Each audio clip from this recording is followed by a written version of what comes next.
Hello students,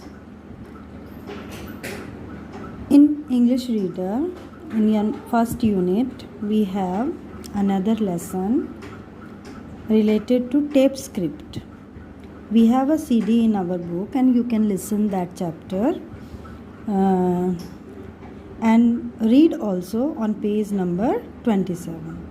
And that chapter is Kodo Mono Hi. Kodo Mono Hi is the name of the chapter and we will read this chapter on page number 27. So turn the page number 27. Let's start. Kodo Mono Hi. Kodo Mono Hi, in introduction I will tell you that this is the name of a festival of Japan related to boys.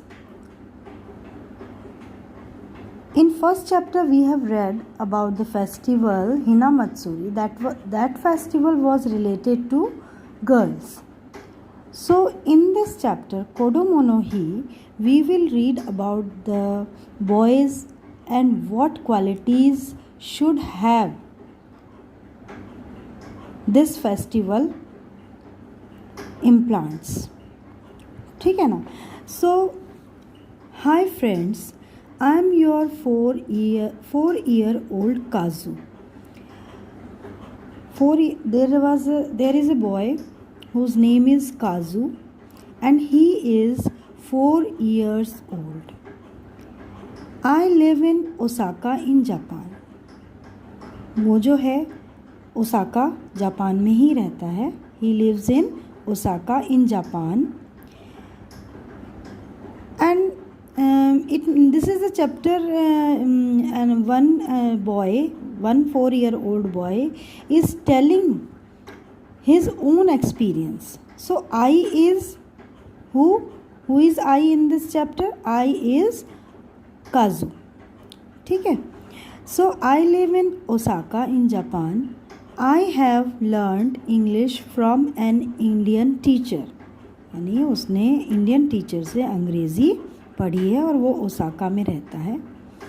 I am going to tell you about Kodomono Hi और children's day celebrated by the Japanese boys on the 5th day of May. अब he is telling about the festival that the Kodo Mono Hi is like Japanese Children Day for boys, and this festival is celebrated on 5th day of May. वो ये कह रहा है कि कोडो mono ही जो है वो एक प्रकार का बाल दिवस है जापानी लड़कों के लिए, जो कि मई के 5वें दिन मनाया जाता है. मई महीने के 5वें दिन मनाया जाता है. The main purpose of this festival, say my parents, is to show the young boys the importance of such qualities as strength and determination. He says that his parents has told him that this festival is important for boys, and it shows the qualities of boys like strength and determination. इस त्यौहार का जो मुख्य उद्देश्य है, purpose है, जैसा कि उसके पेरेंट्स उसे बताते हैं कि ये लड़कों में की जो क्वालिटीज़ होती हैं, स्ट्रेंथ, ताकत और डिटर्मिनेशन, दृढ़ निश्चय, उनकी महत्वता को दर्शाता है, उनके महत्व को दर्शाता है. यानी कि वो उनके अंदर इन दोनों जो गुण हैं लड़कों के, ताकत और दृढ़ निश्चय, उनको बढ़ाने में, उनको सीखने में मदद करता है. We begin this special day by bathing with iris leaves. काजू जैसा बता रहा है कि वो इस दिन की शुरुआत, इस विशेष दिन की शुरुआत आइरिस पेड़ के जो पत्तियां होती हैं उस पेड़ की पत्तियों से स्नान करके वो इस दिन की शुरुआत करते हैं, यानी पानी में वो पत्तियाँ क्या किया जाता है, डाली जाती हैं। It is believed that these leaves have the power to protect us from illness, यानी वो कहता है कि ऐसा विश्वास किया जाता है कि ये जो पत्तियाँ हैं वो हमें ताकत देती हैं बीमारियों से लड़ने की और उनसे बचने की, to protect us from illness.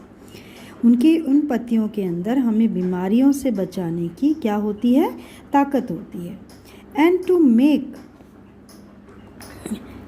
Us strong, और हमें क्या करती हैं, मजबूत बनाती हैं।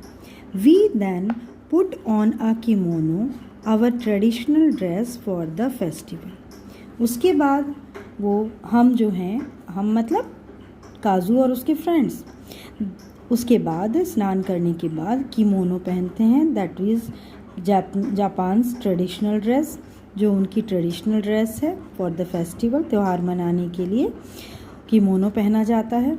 This dress is famous all over the world for its beautiful design, और ये जो ड्रेस है, पहनावा है, पोशाक जो है, वो दुनिया भर में प्रसिद्ध है अपने सुंदर डिज़ाइन के लिए।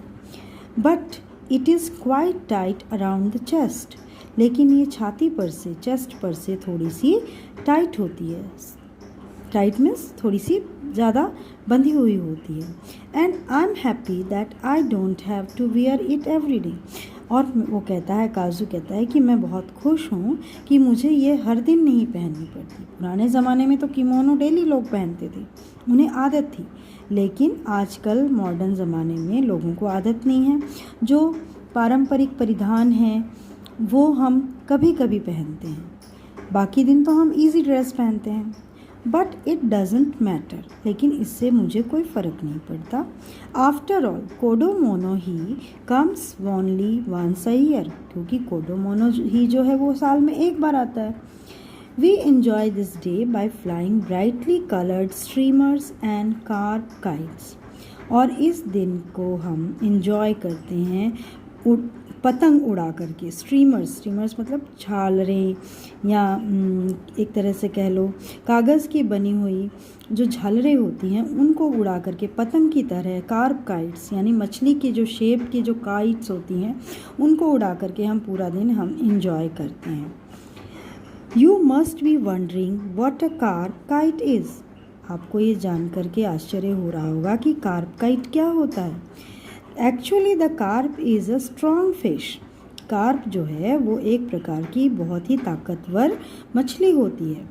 रीनोन्ड फॉर इट्स एनर्जी, जो कि अपनी एनर्जी के लिए, एनर्जी मतलब ऊर्जा के लिए, और डिटर्मिनेशन दृढ़ निश्चय के लिए जानी जाती है। रीनोन्ड मतलब उसे पहचाना जाता है या प्रसिद्ध है। It provides a good example to Japanese boys, और ये जापानी लड़कों के लिए एक बहुत ही अच्छा उदाहरण होती है। Who must also overcome obstacles and be successful, जो कि अपनी सारी ऑब्स्टेकल्स यानी रुकावटों को ओवरकम करते हैं, उनका सामना करते हैं और अपने जीवन में सक्सेसफुल होते हैं, सफल होते हैं। So this festivals teach the boys to become powerful and determined in his life, to get success in the life. After reading this chapter, we have an exercise. Listen to the tape script on Kodomono Hi carefully and tick the correct options. So first question is, Kodomono Hi is a festival celebrated by the Japanese boys. Kodomono Hi is celebrated on the fifth day of May. Kodomono Hi is celebrated to demonstrate such qualities as what? There will be two answers: strength and determination. The Japanese boy bathed with iris leaves. There are three options: make themselves beautiful, protect themselves from illness, make them strong. So in this answer, the answer will be protect themselves from illness, and there is another option also will be correct: make themselves strong. Next question is, Kazu finds wearing kimono somewhat uncomfortable because there are three options. It is a traditional dress, it is too long, it is tight around the chest. What will be the answer? It is tight around the chest. A carp is a. What is a carp? We have read in the lesson. Fish, bird or kite. What is a carp? So it is a fish. A strong fish, which have a strong fish which is energetic or determined. Okay. And the last question is, the carp kites inspire the young Japanese boys to what? There will be three options: overcome obstacles, be successful, fly more carp kites. So there will be two answers: overcome obstacles and be successful. So I hope you all have understood this lesson. Write your comments.